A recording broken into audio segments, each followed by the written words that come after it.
la parte que tiene que ver con la discusión de los conceptos básicos, ¿no es cierto?, es el enfrentamiento con los textos que a veces son más complejos algunos que otros, para entender el papel de la técnica, de las experticias y también, por supuesto, de la ciencia en nuestra sociedad contemporánea. A partir de ahí, como historiadoras e historiadores, ¿no es cierto?, miramos o nos proyectamos hacia el pasado, pero parece que entender bien el papel que juegan los expertos y las expertas y también la técnica en nuestra cultura contemporánea. Y esa es una pregunta, como ustedes habrán visto con el texto de Jürgen Habermas, que tiene un contenido filosófico, también sociológico, porque ahí hay una mezcla que hace Habermas que es bien relevante para este curso, ¿no es cierto? Y por eso estamos mirando el texto Ciencia y Técnica como ideología, y esa es la lectura que estamos haciendo. Entonces, yo tengo algunas cosas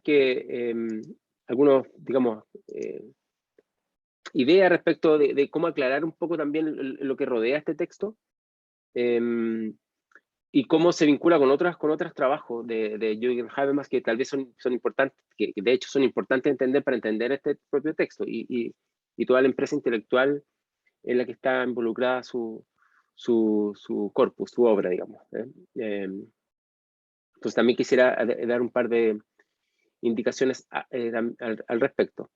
Si quieren, partimos primero por su compañero, por Alexander, que quedó, digamos, de hacer o de ahondar un poco más, profundizar la presentación. Hoy día vamos a hacer una presentación que está directamente ligada al propio texto. Yo voy a tomar parte del texto, párrafos, y los vamos a ir analizando como una lectura guiada, digamos, que un procedimiento que en realidad empezó a desarrollar, es de la historia filológica, digamos, en Europa, de los estudios de la Biblia, de hecho, y quien lo desarrolló, ¿no es cierto?, como para la historiografía fue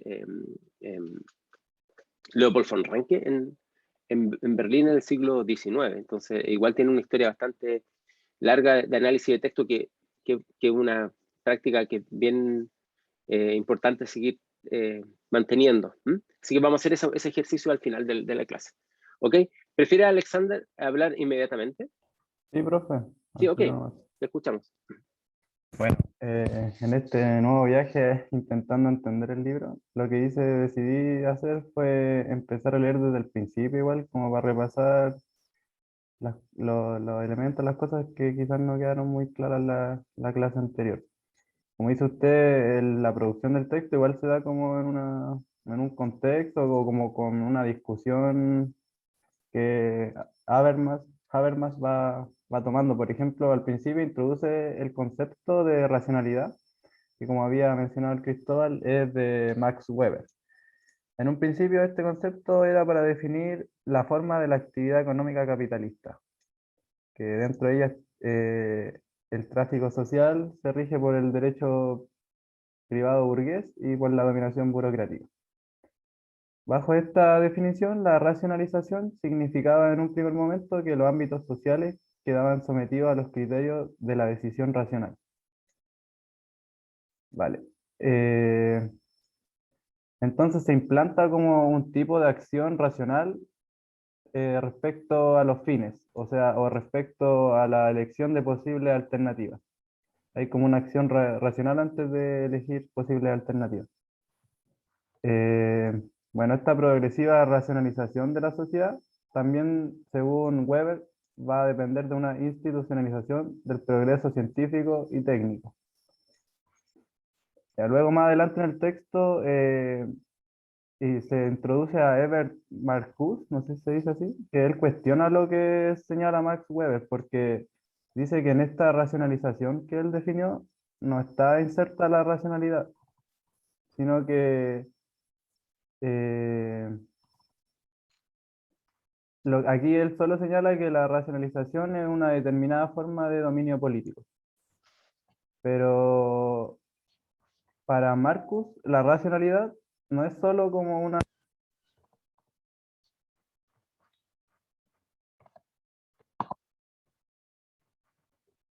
Ahí se apagó tu micrófono, parece, Alexander. Ahí sí, ahí sí. Sí, sí, bien.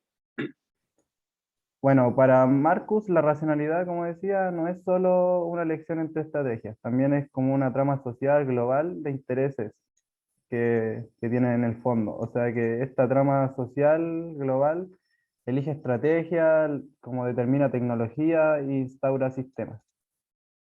Entonces, ya después hablando de la acción racional, o con respecto a fines, eh, él señala que sí es un ejercicio de control. O sea, se refiere a que se emplean técnicas y mediante estas técnicas está implicado el dominio, ya sea de la naturaleza o de la sociedad. Bueno, por ahí eso fue lo que iba entendiendo. También nos dice que la racionalización de la vida, según estos criterios de Weber, solo significaba la racionalidad como la institucionalización del dominio. Eh, y al hacer esto, se hacía irreconocible que había un dominio político también. Entonces, la crítica es que, bueno, citando, dice, la razón técnica de un sistema social de acción racional con respecto a fines no se desprende nunca de su contenido político. Entonces, en la crítica a Max Weber, Marcuse llega a la siguiente conclusión, que el concepto de razón técnica es en sí mismo una ideología. No solo en su aplicación,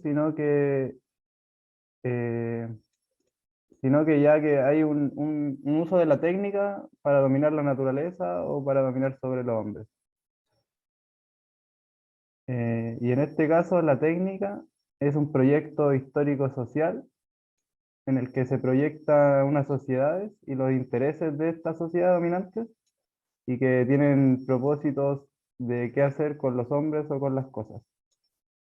Ahí como definiendo un poco lo que es la técnica igual. Y también nos señala que para Marcus lo que es históricamente nuevo es que en esta etapa de desarrollo científico y técnico, las fuerzas productivas eh, parecen entrar en una nueva constelación con las relaciones de producción, que es como lo que hablaba el profe en la clase pasada, que ya no operan en favor de la ilustración y o sea, que el desarrollo científico y técnico no son como fundamentos de,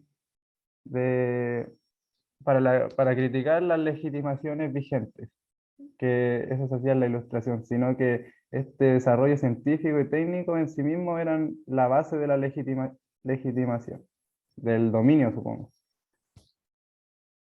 Bueno, también después nos...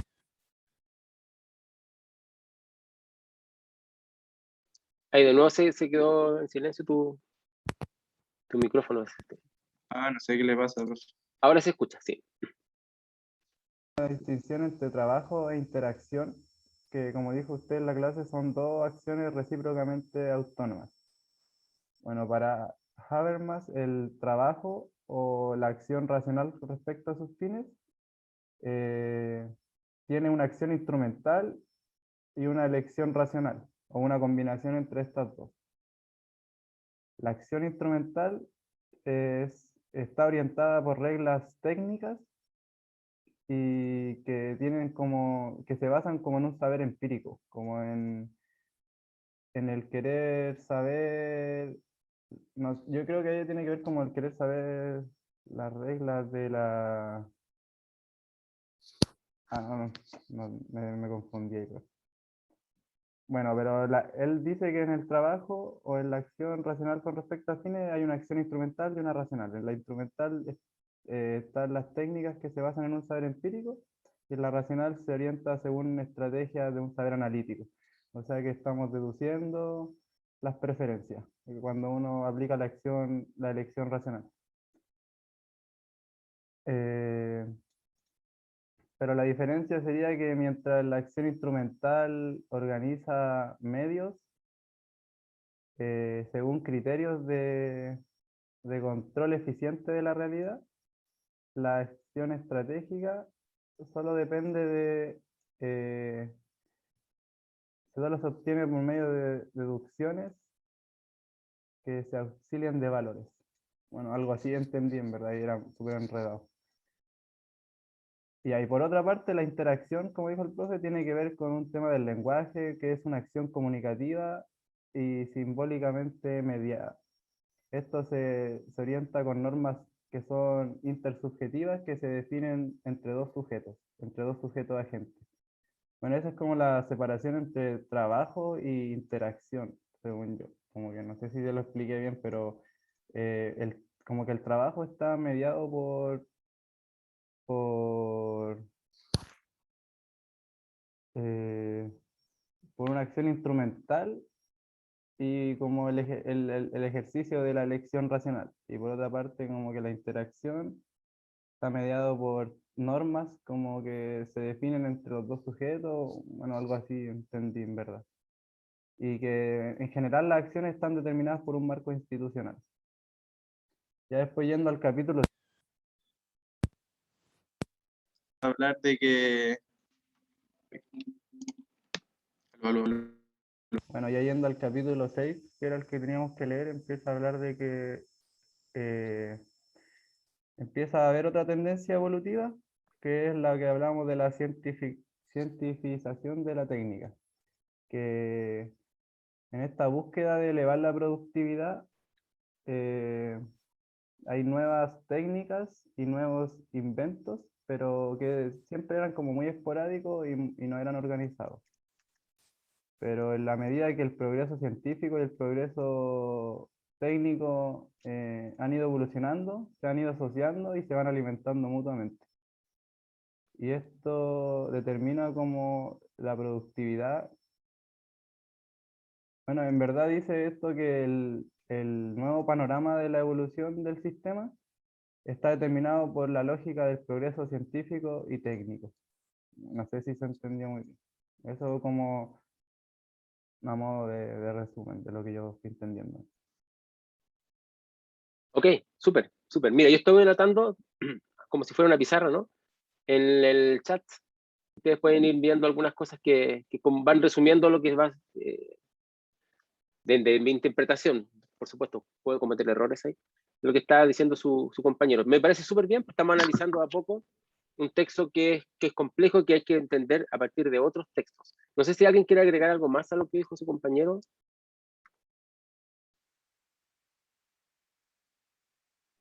Bien, vamos entonces. Muchas gracias, Alexander. Vamos a mirar un poco la discusión ya desde el propio texto.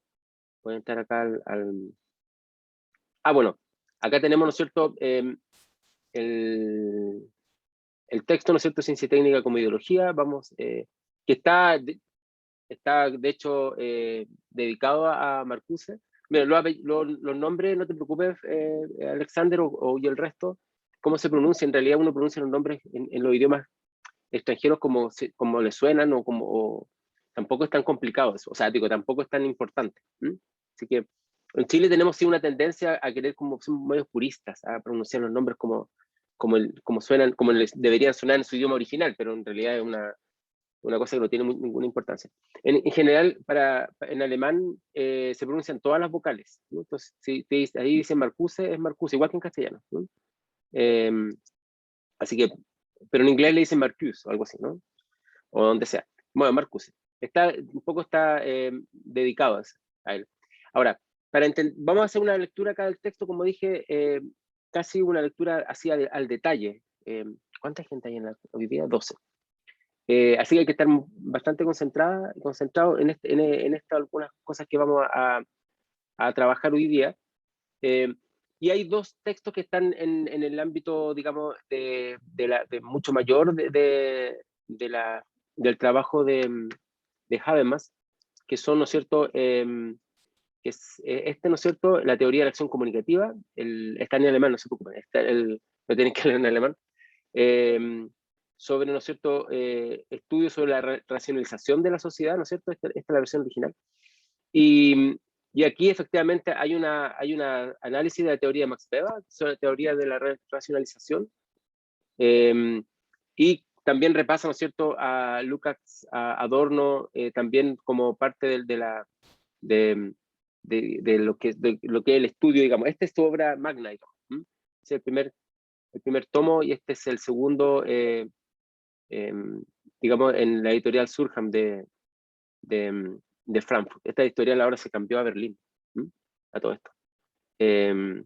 Y ahí, ¿no es cierto?, también aparece Margaret Mead, Durkheim, también, ¿no es cierto?, Malcolm Parsons, y Max Weber, y Karl Marx también como parte de Carlos Marx, como parte de la discusión. Vamos a mirar un poco en qué consiste esto ahora, viendo el propio texto. Yo estaba pensando que en algún momento tal vez ¿Profe? esto daría un curso completo. ¿Sí? ¿Parsons no era el de la teoría de sistema?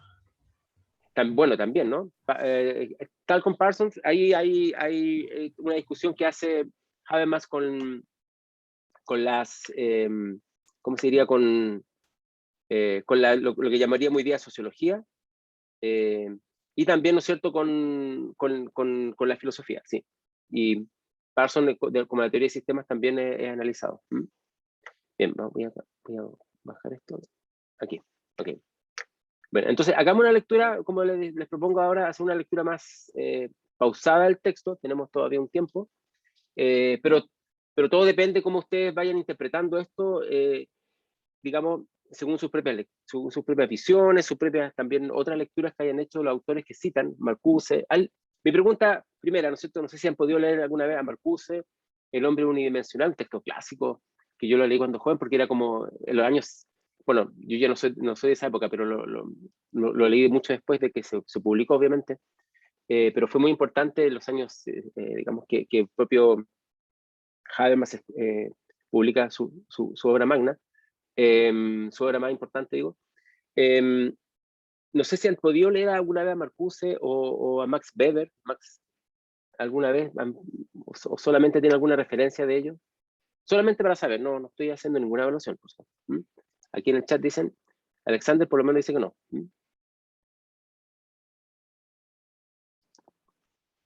Tampoco Joaquín. Miren, yo creo que sería bien importante, tal vez, estoy pensando cosas que al final nunca termino por hacer, pero bueno, pero imaginémonos que lo pueda hacer. En algún momento tal vez podrían plantearse cursos más teóricos. Estoy pensando en nuestra carrera, en nuestro departamento, en nuestra licenciatura. Con autores, puede ser sobre Habermas, o por Karl Marx, por ejemplo, podría ser también una lectura. A mí me gustaría hacer ese tipo de cosas, y nunca me atrevo a proponerlos como curso, porque pienso que no va a tener alumnos, interesados alumnas, porque son lecturas bien, ¿cómo se dice?, concentradas en autores, lo que podríamos acá, como dice Joaquín, llamar autores clásicos. ¿Ustedes creen que habría interés? Ustedes están como les queda poco, no queda el próximo año, ¿no? Claro, algunas veces falta esa base teórica, y tal vez, como dice, algunos tienen interés, sí, por lo menos por lo menos Joaquín estaría en el curso, y tal vez otros más. Así que vamos a pensarlo, vamos a pensar un curso de este tipo. Bueno, bien. Entonces, ¿les parece bien así la pantalla o prefieren más pequeña? Porque algunas veces lo ven en los celulares. ¿Está bien así la pantalla, no? Como proyección del Sí, está bien. Power. Sí, está bien, ok. Bien.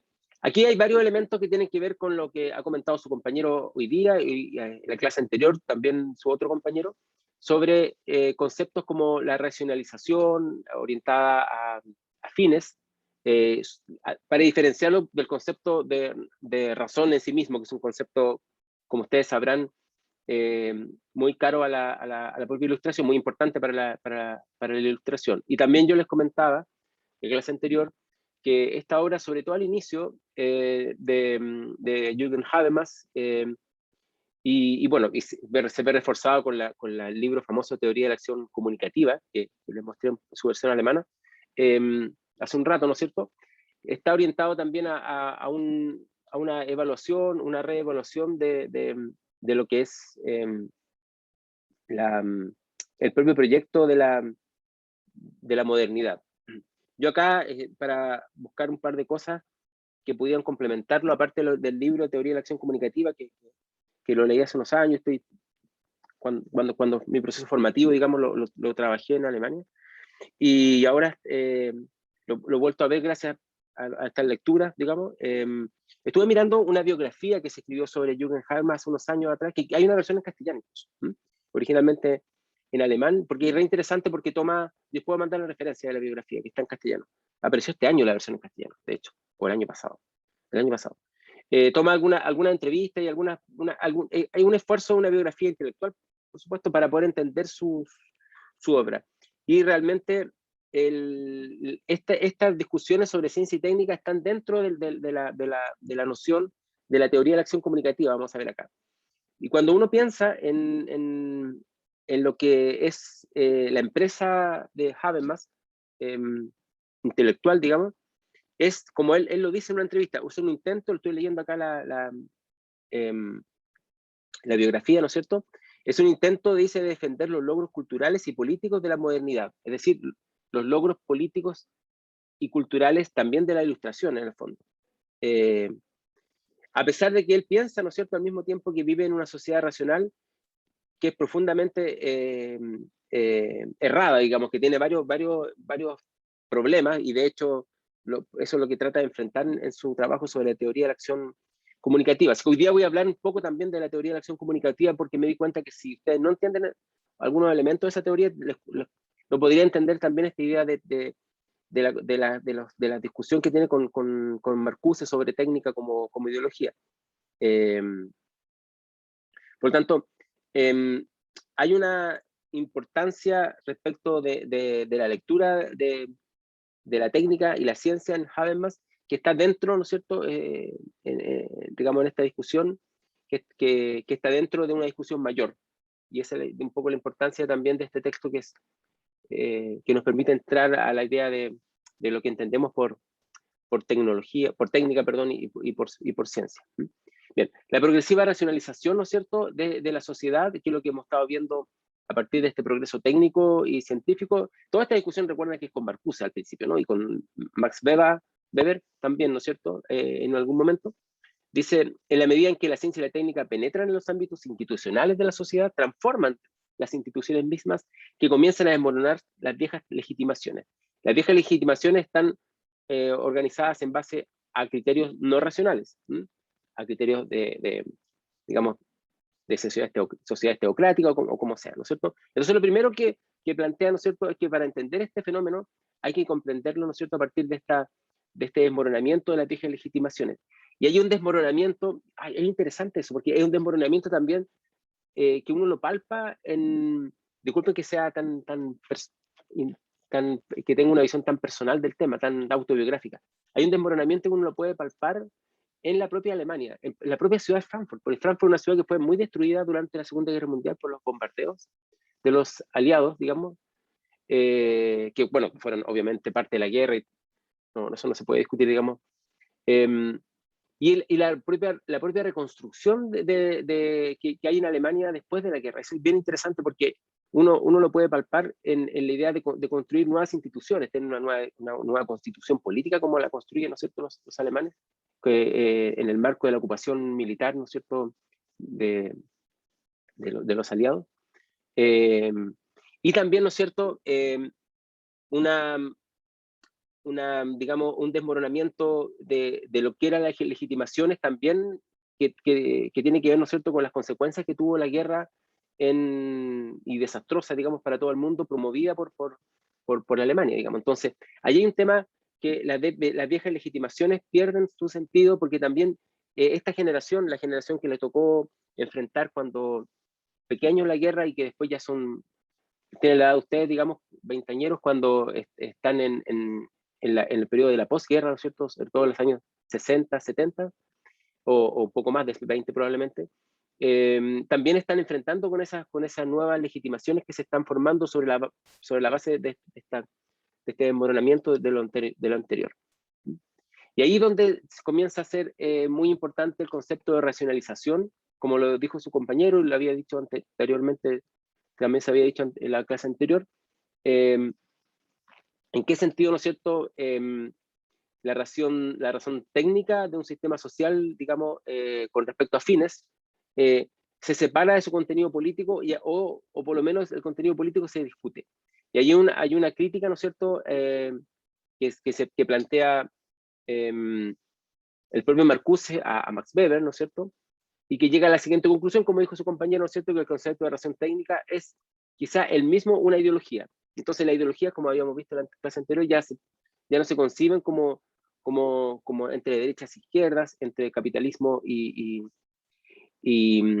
digamos, y socialismo, porque el concepto de razón técnica es aplicado en ambas. O sea, el concepto de razón técnica debe ser aplicado en países socialistas, por ejemplo.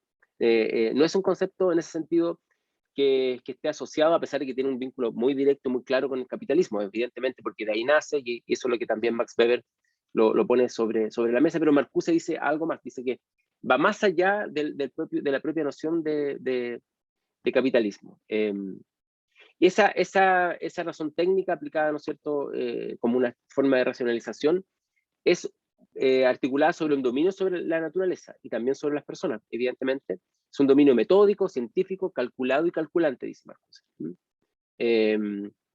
Entonces, es el propio aparato técnico que se va construyendo a partir también de esta idea de dominio. La técnica es en cada caso, dice, un proyecto histórico-social, no solamente, como dijo su compañero hoy día, no solamente un concepto que se aplica, ¿no es cierto?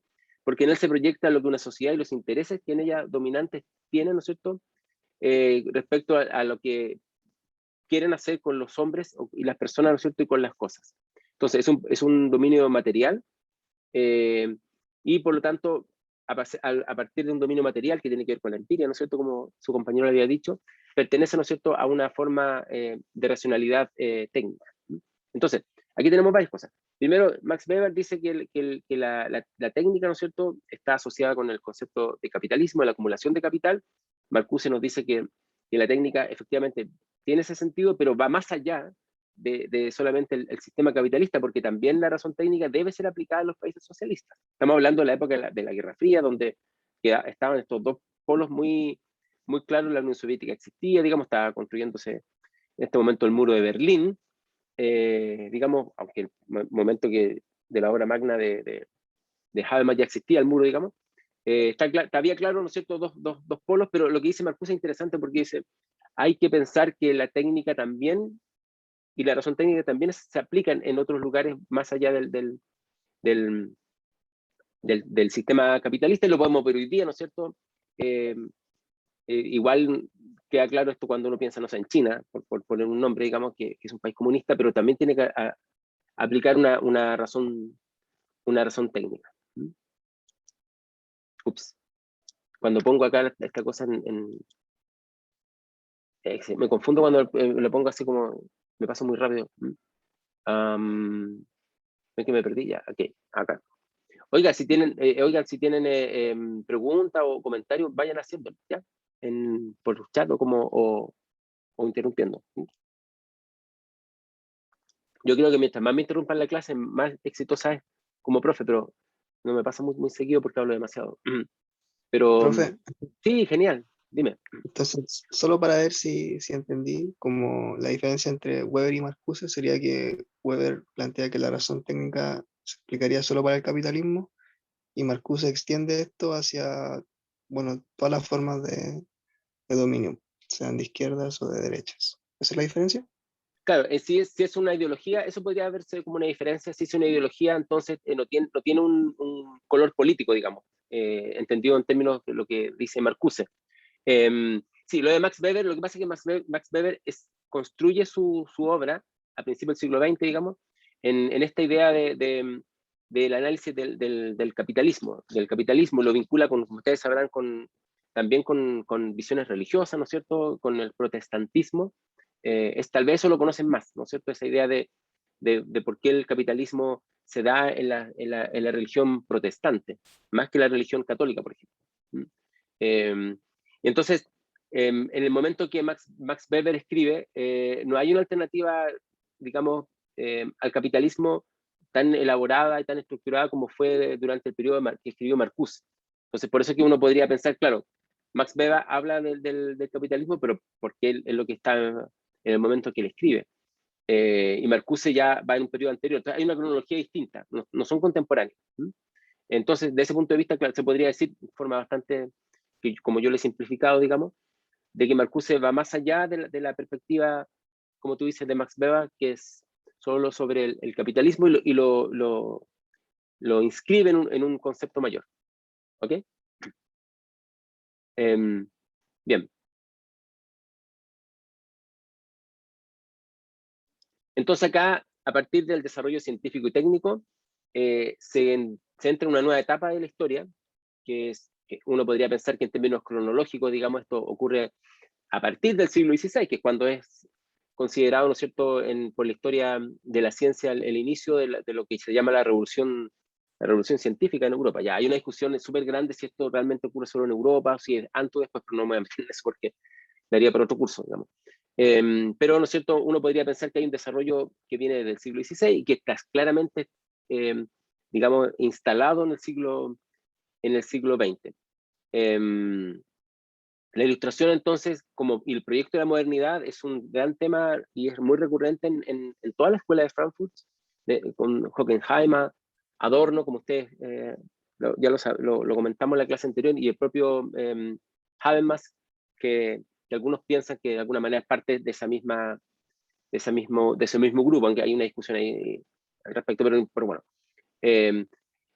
Entonces, dice, en esta etapa de desarrollo científico y técnico, las fuerzas productivas parecen entrar en una nueva constelación con las relaciones de producción. Recuerden que hay una relaciones de producción, es como en la visión weberiana, digamos, como racionalidad enfocada a fines, digamos, y, ¿no es cierto?, la ciencia y la tecnología asociada al proyecto de modernidad implicaría un uso de la razón en sí mismo, no aplicado, digamos, a algo que fuera más allá de la razón.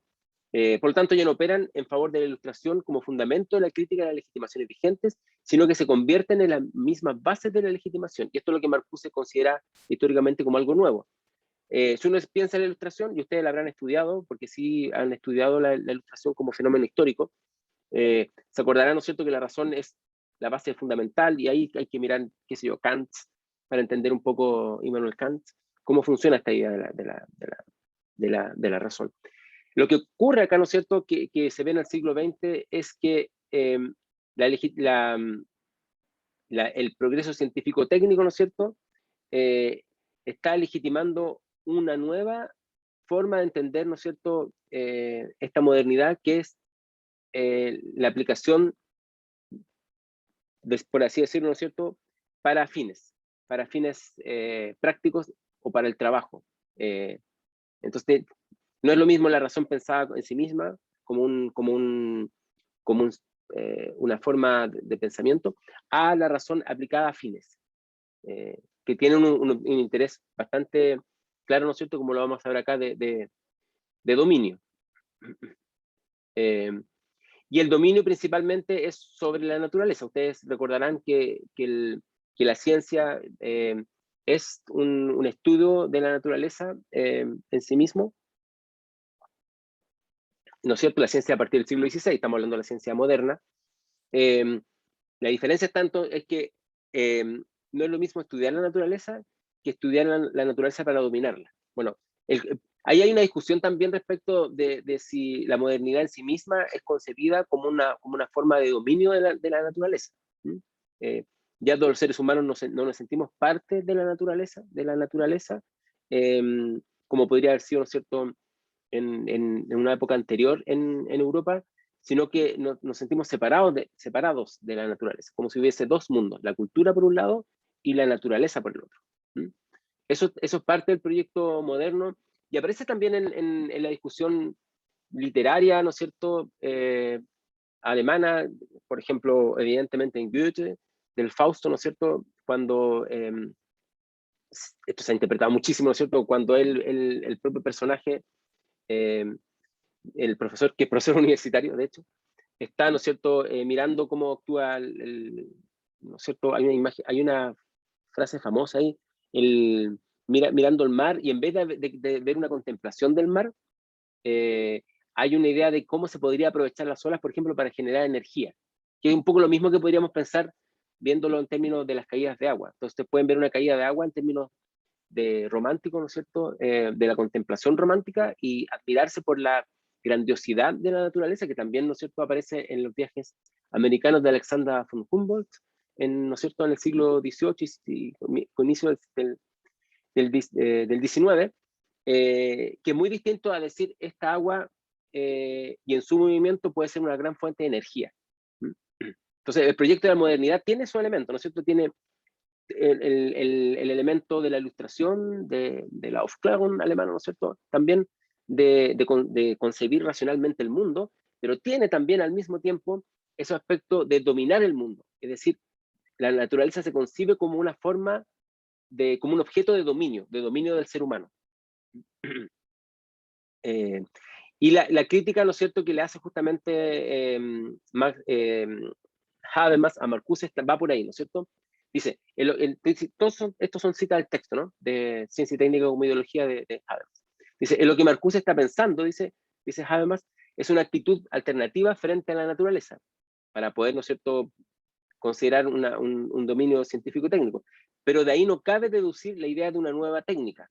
En la crítica que le hace Habermas a Marcuse, dice, en lugar de tratar a la naturaleza como objeto de una disposición posible, que es lo que hace Marcuse, siguiendo toda la idea de Max Weber un poco, y del proyecto de la modernidad, dice y esta es la propuesta de Habermas, se la podría considerar como el interlocutor en una posible interacción.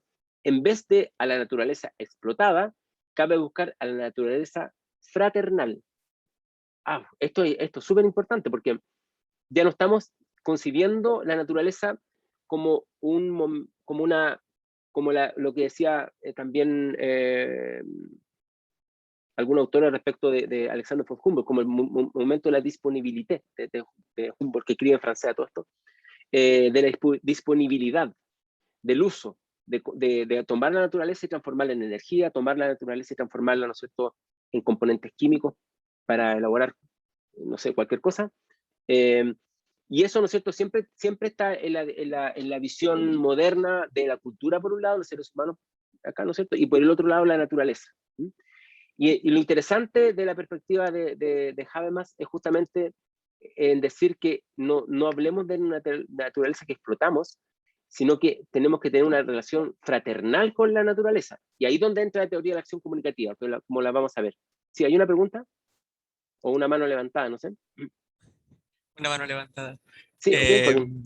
Sí, que esto igual me recuerda a algo que planteaba, bueno, Engels, un poco más que Marx, en su dialéctica de la naturaleza, en el sentido de que como que no se trata de naturaleza como una fuente de riquezas puramente como a explotar, sino que es como algo intrínseco de la naturaleza, los valores de uso, que bueno, para Marx los valores de uso están intrínsecos de la naturaleza y después Engels lo desarrolla como a partir de la dialéctica. Claro, eso sería como en la misma línea lo que después plantea Max Weber respecto del uso de una racionalidad con respecto a fines, ¿no? Para utilizar Eh, la propia naturaleza, ¿sí?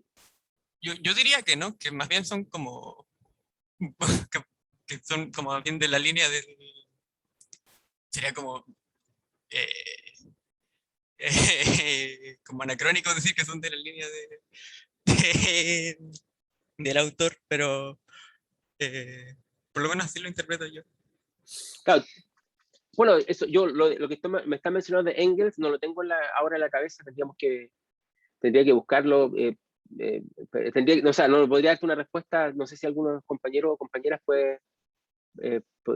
ha leído a Engels así como para captar lo que tú estás diciendo, pero claro, tú dirías que sería como una visión que no mira, en el caso de Engels, no mira a la naturaleza como una disponibilidad para hacer, ¿no es cierto?, para, para la acción, digamos, para modificarla, para el provecho del ser humano, sino que la mira de otra manera, es lo que dices tú, ¿no? Claro. Ok, Y bueno, al final como que plantea que las leyes de la dialéctica, leyes de la dialéctica, pues no son como una imposición del humano a la historia y a la naturaleza, sino que parten de la propia naturaleza y a partir de ahí es donde como que se puede estudiar. ok. Ya, habría que ver eso. Sí, ahora, es que, como te digo, no lo recuerdo bien. Exactamente. Ahora, en general uno podría considerar algunos elementos como para tener una perspectiva para interpretar esto, ¿no?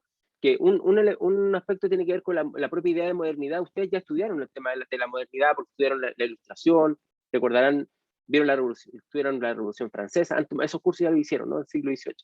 Más o menos, si van en tercero, yo creo que ya lo hicieron, ¿sí? Entonces, esa es una idea de respecto de la razón. Otra idea que estos autores empiezan a discutir, y Engels y Marx están súper en esa línea, yo creo que hay que mirarlo ahí, habría que releerlo, y Max Weber también, que empiezan a darse cuenta, ¿no es cierto?, que la racionalidad orientada a fines, ¿no es cierto?, está vinculada directamente al dominio de la naturaleza, al dominio y a la manipulación de la naturaleza en beneficio de los seres humanos. Entonces, para eso, ¿no es cierto?, tiene que concebirse una diferenciación entre la cultura, donde vive desarrollada por los seres humanos, y la naturaleza. Nosotros, en ese sentido, no nos veríamos parte de la naturaleza. Y lo que está haciendo en este caso, Habermas, es decir, ¿no es cierto?, que tenemos que concebir una manera distinta de entender la naturaleza y entenderla de una forma fraternal. Bueno, aquí hay considerando, como lo que ustedes dicen, como le decía Joaquín, respecto de cómo funciona la dialéctica para entender estos fenómenos. Pues la dialéctica hegeliana, ¿no?, que es desarrollada por Marx y Engels también, sobre todo por Marx. Yo creo que concebiría esto muy claramente en términos de dos entidades que se contraponen, o sea, la naturaleza por un lado y la cultura por el otro, ¿no? Lo que está proponiendo este autor, ¿no es cierto?, va un poco más allá de esto y no está dentro, o sea, para entenderlo un poco hay que también considerar la otra obra sobre todo teoría de la acción comunicativa de Habermas. Y eso es lo que quiero que un poco miremos. La clave está acá, como aparece, ¿no es cierto?, en esta PPT, en este slide, la clave está, ¿no es cierto?, en la comunicación. La comunicación va a ser la clave, por eso la gran teoría que escribe su obra magna, digamos, Habermas, tiene que ver con la teoría de la acción comunicativa, que es un tipo de acción orientada, ¿no es cierto?, al diálogo. Dice, la subjetividad de la naturaleza, todavía encadenada, digamos, por estas perspectivas, no podrá ser liberada hasta que la comunicación de los hombres entre sí no se vea libre de dominio. Entonces, solo cuando los hombres, y dice hombres, hombre y mujer, ¿no?, solo cuando los hombres comunicaran sin coacciones y cada uno pudiera reconocerse en el otro, podría la especie humana reconocer a la naturaleza como un sujeto, y no solo, como quería el idealismo alemán, reconocerla como lo otro de sí, sino reconocerse en ella como en otro sujeto. Entonces, para poder, que la pregunta anterior, ¿no?, para poder cambiar a una visión de la naturaleza como algo fraternal, lo primero que tenemos que hacer los seres humanos es cambiar nuestras relaciones entre nosotros, comunicarnos sin coacciones, reconocernos en el otro. A partir de ahí la especie humana puede reconocer a la naturaleza como un sujeto, y no solo como algo que es distinto a uno, o, ¿no es cierto?, como otro sujeto. No sé si queda claro eso, ¿no? Entonces, para poder tener una visión distinta de cómo funciona la técnica y no verla aplicada solamente a una visión de una modificación de la naturaleza para beneficio de los seres humanos, que marca, ¿no es cierto?, esta dicotomía, esta visión, digamos, bueno, podríamos decir también, bueno, hegeliana, en fin, de esta división entre la cultura y por un lado y la naturaleza por el otro, ¿no es cierto?, que trae muchas dificultades, ustedes lo sabrán, digamos.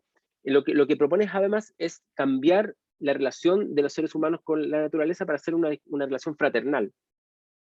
Pero para hacer esa relación nueva entre los seres humanos y la naturaleza, tenemos que cambiar también la relación entre los propios seres humanos, para que podamos desde ahí tener una nueva manera de enfrentar lo que es la naturaleza. Ustedes me dirán ahora cuáles son los problemas que nos ha traído esto de enfrentarnos con la naturaleza simplemente como un objeto disponible para modificarnos y transformarnos, ¿no es cierto?, al arbitrio y al designio y al interés de los propios seres humanos, ¿no es cierto? Ustedes podrían nombrarme acá seguramente con mucha facilidad, ¿no es cierto? Les puedo preguntar ahora algunas de las consecuencias que ha tenido en nuestro tiempo histórico, digamos, que hemos estado viviendo estos últimos años, siglos, porque somos parte de un tiempo histórico que dura siglos, donde la naturaleza ha sido, ¿no es cierto?, un objeto de manipulación en beneficio del desarrollo económico, en fin. ¿Qué consecuencia ha traído eso? Bueno, aquí ustedes los tienen súper claro: calentamiento global, crisis hídrica,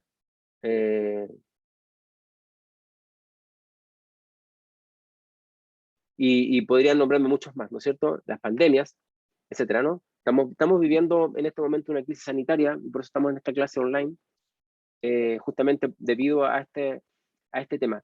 Entonces, hemos pasado por la historia desde una visión que los seres humanos éramos parte de la naturaleza como parte de un plan divino, en la cual aparece ahora, en la noción divina de nuestra tradición judeo-cristiana también hay un dominio de los animales y qué sé yo, desde la revolución neolítica uno podría pensarlo, ¿no? Que hay una manipulación de la naturaleza para efectos alimenticios, qué sé yo, y de otro tipo, que se utilizan los animales y se manipulan y se domestican las plantas, etc. Eso lo sabemos, porque también ustedes lo habrán estudiado, ¿no es cierto?, a partir de la llamada revolución neolítica. A una visión religiosa, digamos, que domina en Europa. Esto es una historia europea, en todo caso, todo lo que estamos hablando hasta hoy día, ¿no? Y toda esta clase, digamos. Donde el ser humano, si bien dispone de la naturaleza para beneficio propio, obviamente, para alimentarse, abrigarse y otro tipo de cosas, ¿no es cierto? Se siente como parte de un plan en el cual Dios de alguna manera lo pone en la naturaleza y es parte de un mismo grupo.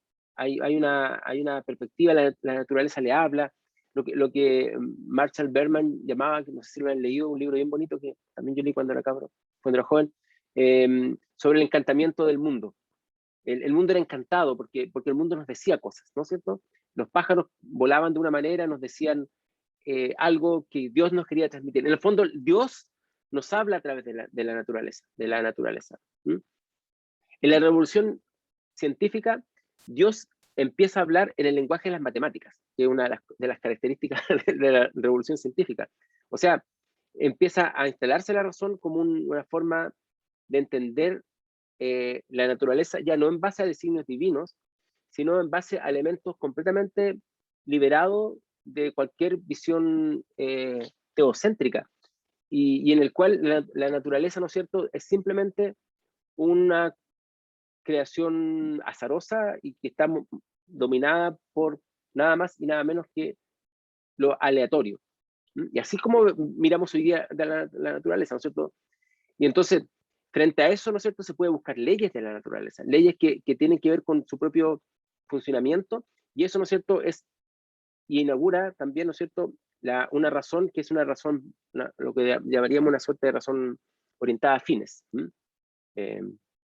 me voy a meter acá con la razón práctica de Kant, porque ya no iríamos para otro lado, pero sería, ¿no es cierto?, con una razón orientada a fines. Entonces, lo que Habermas está diciendo, de alguna manera, es que esa perspectiva, que también está asociada con la visión de Marcuse y con la visión yo diría también de Marx y de Max Weber, ¿no es cierto?, hay que transformarla, porque si nosotros seguimos mirando la naturaleza de esa forma, tenemos las consecuencias que tenemos ahora, porque ya no hemos dado cuenta.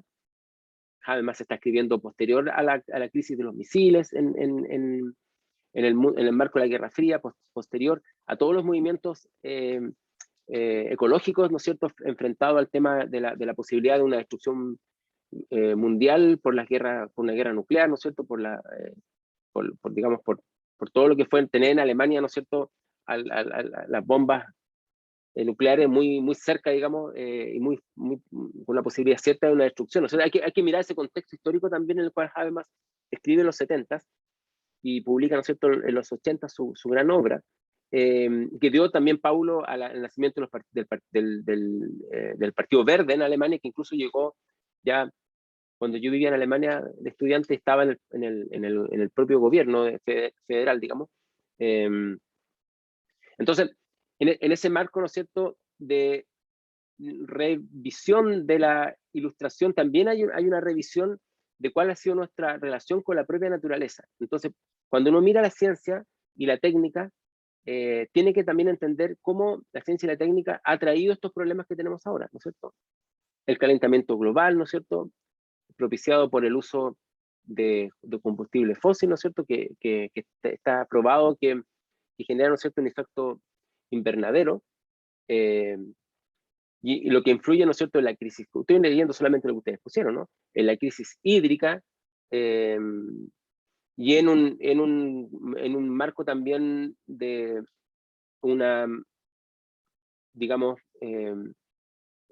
disrupción respecto de los ciclos, digamos, de la naturaleza que existían hasta antes de que nosotros hiciéramos estas transformaciones. Esto es lo que se llama ahora, ¿no es cierto?, el periodo que estamos viviendo, el antropoceno, ¿no? Que es el momento en el cual nosotros, de hecho, Habermas nos escribe sobre esto directamente en estos años 80, pero lo podríamos interpretar hoy día como esto, en el momento en el cual el gran causante de las modificaciones del planeta somos nosotros, los seres humanos, y la huella del antropoceno se puede ver, digamos, en todos estos eventos que ustedes nombran, como el calentamiento global, la crisis hídrica o la propia pandemia que estamos viviendo ahora con el coronavirus. Entonces, un análisis de lo que es la modernidad, un análisis de lo que es la ciencia y la técnica, ¿no es cierto?, nos permite entender el momento en el cual estamos viviendo y tratar de dar una solución, por lo menos enfrentarlo de una manera distinta, hacer las cosas distintas para no terminar en lo mismo. No sé si hay preguntas al respecto, ¿me está quedando todo claro?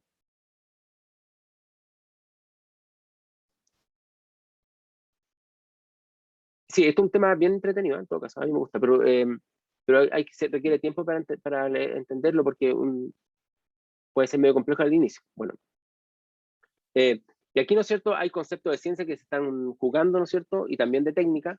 Dice, pero si no es admisible la idea de una nueva técnica, que es un poco la discusión con Marcuse, de Habermas, tampoco puede pensarse consecuentemente en la idea de una nueva ciencia, ya que en nuestro contexto a la ciencia moderna, se la ha de considerar como una ciencia obligada a mantener la actitud de una posible disposición técnica. Y ahí está todo lo que es la idea de la ciencia como tecnociencia, ¿no?, que también lo analizan otros autores. Lo mismo que en el caso del progreso científico-técnico, tampoco para la función de la ciencia es posible encontrar un sustituto que fuera más humano. Entonces hay que también reformular un concepto de ciencia. Nosotros hemos discutido en este curso que vamos a entender las nociones de experticia principalmente a partir del conocimiento científico, porque es la base en parte, ¿no es cierto?, de la experticia. No es la única, porque hay otro tipo de experticia que no están asociadas al conocimiento técnico, sino que a las habilidades manuales. Pero, ¿no es cierto?, la que más influye, la que más problemas nos trae, ¿no es cierto?, y tiene que ver con las consecuencias que hemos estado viendo, tiene que ver con la técnica asociada con la ciencia. Por lo tanto, hay que redefinir también el propio concepto de ciencia. Y el otro concepto, al mismo tiempo, ¿no es cierto?, que hay que definir es el propio concepto de racionalización. Y dice, ¿no es cierto?, el texto: voy a intentar reformular, dice Habermas, el concepto de racionalización de Max Weber en un marco de referencia distinto para discutir después sobre esa base tanto la crítica que Marcuse hace a Weber, como su tesis de la doble función del progreso técnico-científico como fuerza productiva e ideología. Para reformular lo que Max Weber llama racionalización, voy a tratar de ir más allá del enfoque subjetivo que Parsons comparte con Weber y proponer un marco categorial distinto. Voy a partir de la distinción entre trabajo e interacción. Trabajo, ¿no es cierto?, está orientado, como dijo su compañero, a la acción racional orientado a fines. ¿Y la interacción? ¿Qué sería la interacción? ¿En qué lugar estaría, según lo que hemos visto hasta ahora?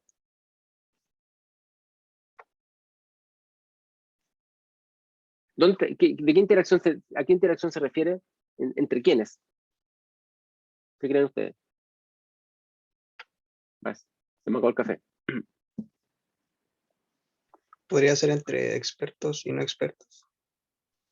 Bueno, podría ser entre expertos y no expertos, sí. Ya, pero algo más amplio que eso. ¿dónde está ese concepto de interacción? Porque que tiene que ver con el concepto de acción comunicativa que va a ser, ¿cierto? Posteriormente.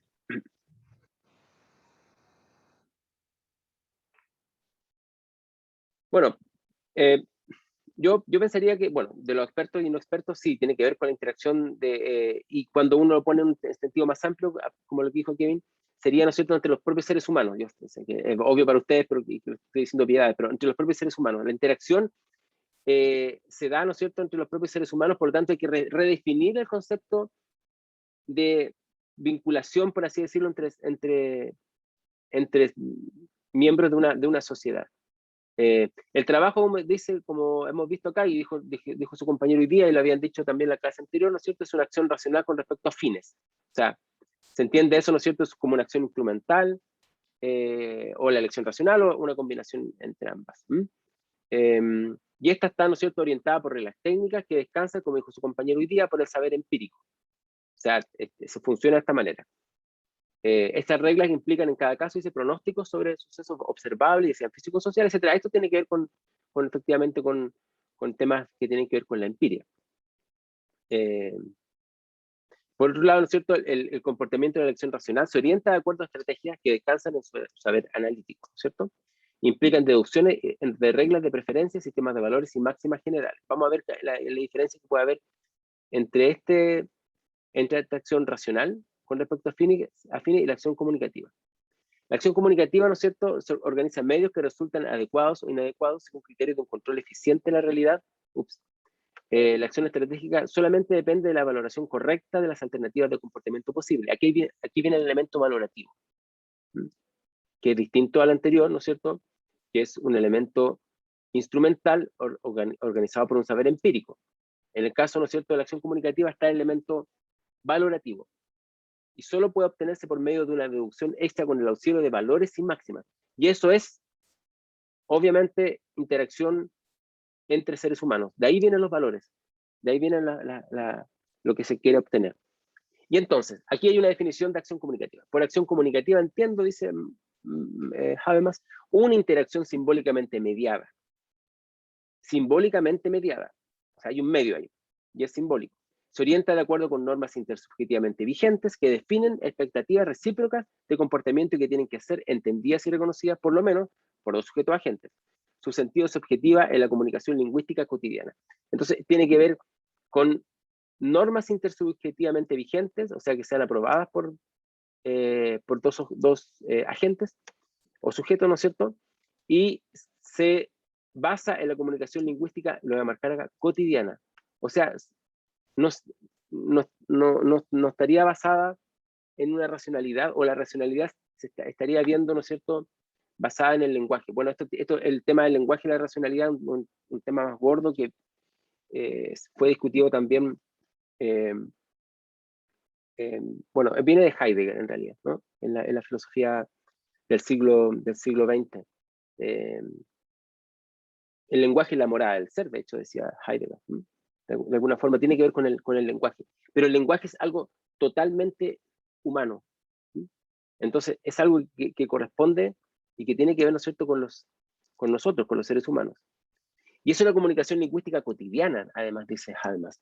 No es un lenguaje, no es un paralenguaje, ni es un lenguaje, sería un lenguaje técnico, ¿no?, asociado a cierto grupo. No, este es un lenguaje cotidiano.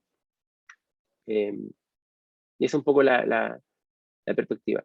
Y yo puse a ver biografía de Habermas, porque acá tengo la biografía que les comentaba, ¿no es cierto?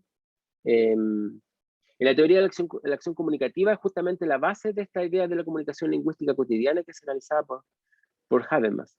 Esta teoría, ¿no es cierto?, es un diverso vinculaciones de la investigación filosófica, pero también es una teoría social que Habermas, ¿no es cierto?, va a escribir.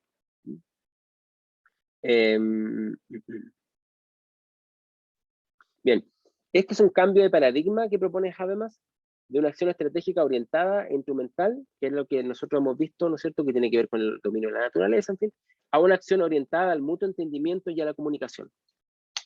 Lo voy a anotar en el chat, para que quede claro. Mutuo entendimiento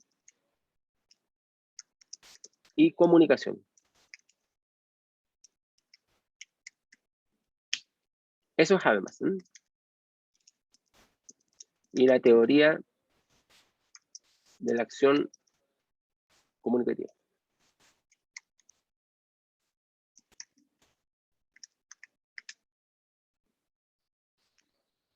Ok, eso es.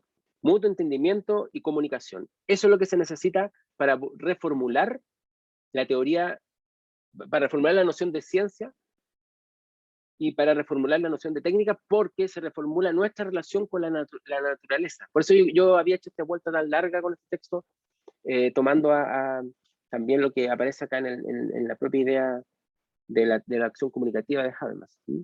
Eleva el mutuo, estoy leyendo, eleva el mutuo entendimiento a la categoría de genuina de forma racional comunicativa que apunta al reconocimiento intersubjetivo, o sea, el reconocimiento entre nosotros, entre los seres humanos. Si no tenemos un reconocimiento intersubjetivo entre seres humanos, nunca vamos a poder considerar a la naturaleza diferente. Siempre la vamos a explotar como si no tuviera ninguna consecuencia para nosotros. Miren, el tema del cambio climático es un tema súper claro en este sentido. Un solo ejemplo. Para ponerlo en términos más concretos, como digamos, como un estudio de caso. En este momento se está discutiendo en Europa, no se está discutiendo, se está adoptando en Europa, y en China fue uno que inició también esto, ¿no?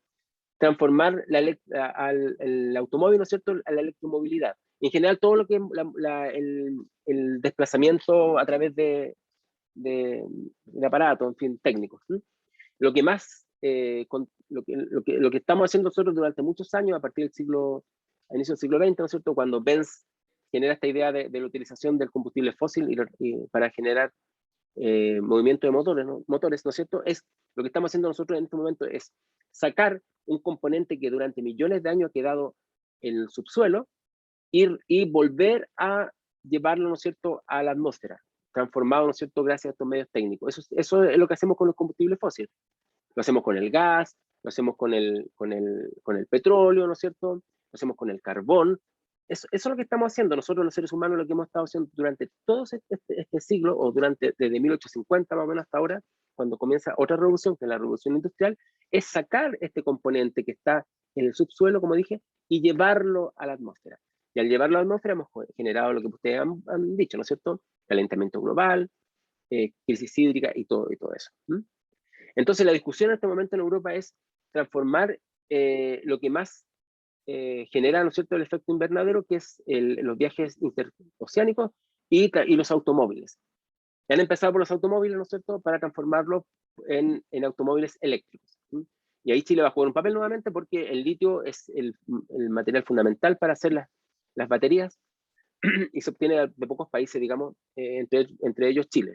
Bueno, entonces, la discusión está entonces cómo la industria automotriz se está transformando en una industria que va a ser electromóvil y va a transformar todos los vehículos, y cuando ustedes tengan mi edad, se van a recordar con nostalgia, o con nostalgia no, con mirada un poco extraña, o sus hijos le van a preguntar cómo se usaba ese combustible fósil cuando ahora todos los automóviles son eléctricos. Esto va a pasar muy rápido porque el negocio ya se transformó. ¿Cuál es la discusión que se hace en Europa en este momento? Yo lo he estado leyendo, lo he estado siguiendo un poco por la discusión en Alemania, pero se hace en general en Europa. No tenemos que pensar en este momento solamente en cambiar a la electromovilidad, porque la electromovilidad implica que hay que sacar las pilas de algún lugar, y las pilas después, y los automóviles hay que botarlos, hay un ciclo del cual no nos estamos haciendo cargo. Porque si nosotros bajamos nuestra huella de carbono, dicen los europeos, utilizando automóviles eléctricos, vamos a subir la huella de carbono de lugares como Chile, por ejemplo, donde se va a sacar, por ejemplo, el litio. ¿Qué significa eso? Significa que lo que estamos disminuyendo como huella de carbono en una parte del planeta lo estamos aumentando al mismo tiempo en la otra parte. Incluso podría pensarse mucho menos, pero eventualmente podría incluso hasta compensarse, entre comillas, el equilibrio de lo que estamos ahorrando con lo que estamos aumentando en otro lado. No es tan así, pero más o menos. Por lo tanto, lo que habría que considerar ahora, se dice en Europa, es un nuevo concepto de lo que es la movilidad. y terminar con esta movilidad absurda que tenemos donde todas las personas andan en un vehículo. ¿Ustedes han visto en Santiago? No sé si vayan por cualquier calle en una hora punta o cualquier momento y se van a dar cuenta que la mayor parte de las personas manejan su propio vehículo, andan en vehículos solos. Entonces lo que hay que pasar es, primero, eliminar la idea de que tenemos que movernos de la manera que tenemos que movernos. Por ejemplo, podemos hacer muchas de estas clases que se pueden hacer online, se debieran hacer online para que ustedes no tengamos que desplazarnos. Y cuando hay que desplazarse, hacerlo en transportes públicos. O tratar de vivir muy cerca de donde uno estudia o donde trabaja, para que el desplazamiento no tenga huella de carbono, o muy poca sea en bicicleta, que hay que tener, ¿no es cierto?, acondicionado para la bicicleta, que en Santiago es súper peligroso. Yo lo sé, digamos, andar en bicicleta o caminando, de hecho, caminando. Entonces, lo que Habermas plantea es que, y por eso puse este ejemplo, es que no solamente tenemos que, si seguimos aplicando, nuevos criterios instrumentales, racionalidad orientada a fines, ¿no es cierto?, podemos encontrar la solución para, por ejemplo, el combustible fósil y nos transformamos en electromovilidad. Lo que está diciendo Habermas es que tenemos que cambiar nuestro concepto de cómo nos relacionamos con la propia naturaleza y cómo nos relacionamos entre nosotros mismos para poder definitivamente dar una solución, o si no, vamos a seguir aumentando nuestra huella de carbono. No sé, ¿me entienden o no? ¿A qué voy yo con esta interpretación? No sé si tienen alguna pregunta o alguna... ¿algún comentario?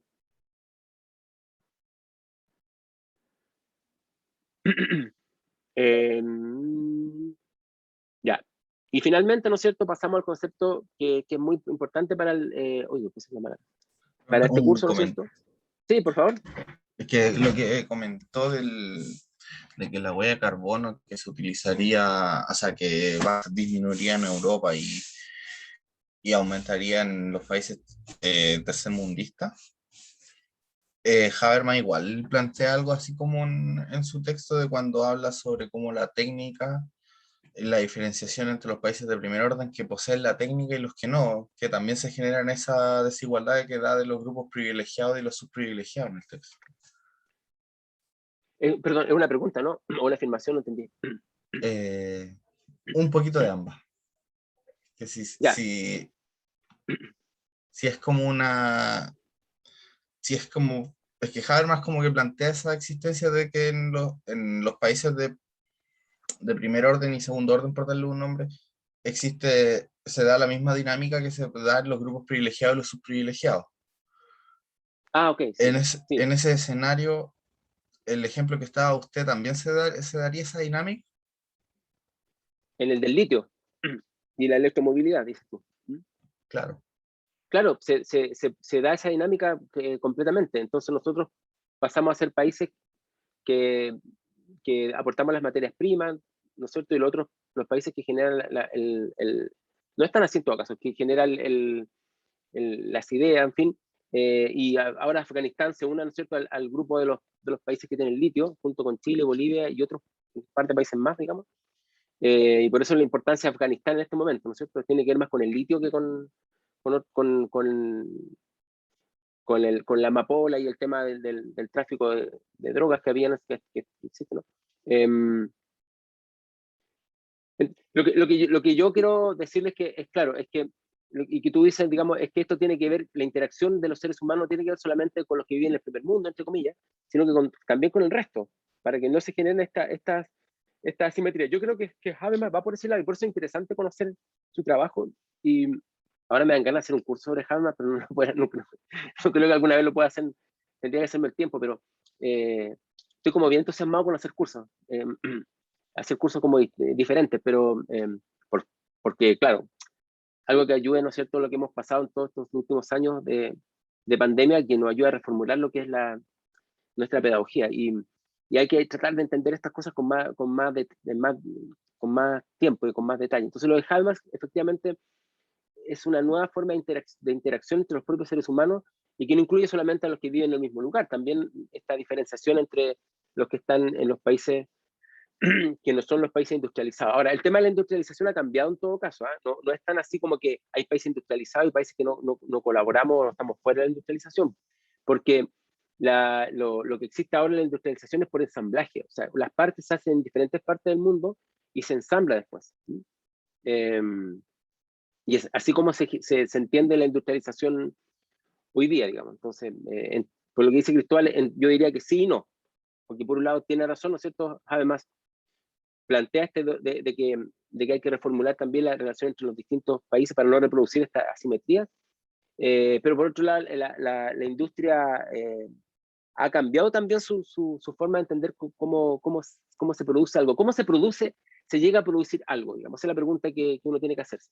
Mientras más lejos esté las partes para ensamblarse en un lugar, más caro sale el producto. Por eso que si nosotros hiciéramos auto eléctrico en Chile, saldría carísimo transportarlo a los países del norte, digamos. Pero nosotros podríamos hacer una parte de ese auto que después se ensamble, por ejemplo, en México, que está más cerca, o se ensamble en Polonia, que está más cerca de Europa, asumiendo de que siempre se buscan países donde hayan condiciones como, comillas, favorables para los productores, digamos, ¿no? Entonces, bueno, habría que pensar un poco eso. Bueno, Kevin dice, para complementar, Íñigo Errejón, en España, dice, habla de trabajar 3 días precisamente para disminuir la movilidad y bajar la huella de carbono, entre otras cosas. Claro. Acá voy a tener la grabación,